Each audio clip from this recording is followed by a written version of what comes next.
Man, I think I got the wrong house.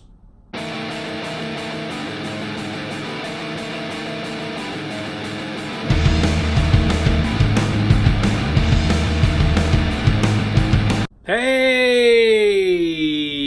everyone, what's up? Welcome to another Vinyl Thoughts. Today we're going to talk about an album that came out of my hometown of Austin, Texas. We're going to talk about the debut album, 1989's Dangerous Toys by Dangerous Toys.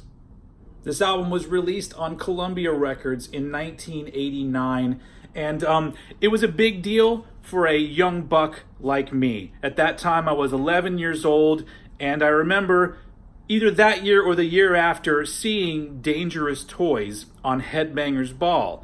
And I was just so blown away by the fact that a band that came out of my hometown was not only on a major record label, but on fucking MTV.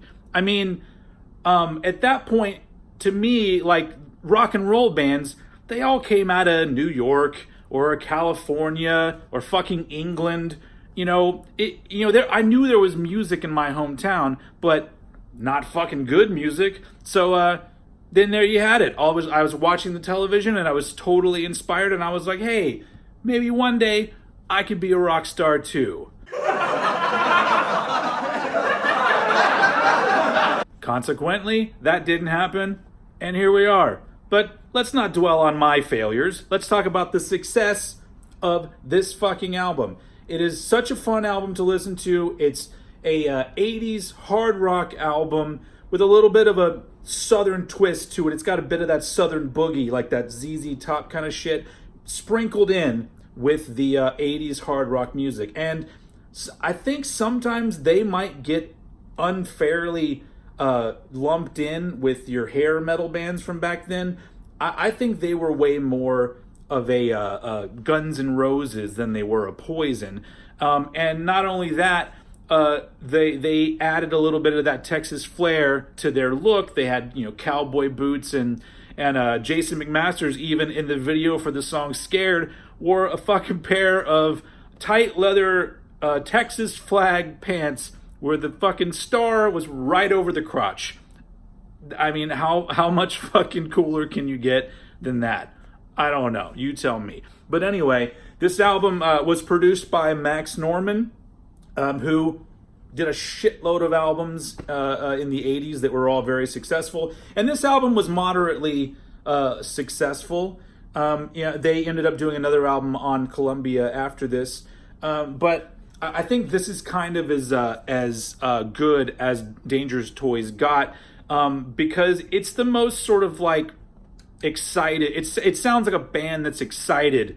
They're totally stoked that they're out there making this music, and really they do sort of stand out from a lot of the other shit that came out in 1989.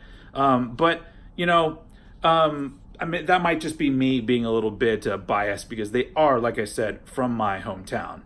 Let's take a look at the record. Here's the inner, where everything's kind of upside down. I guess that was, I don't know what the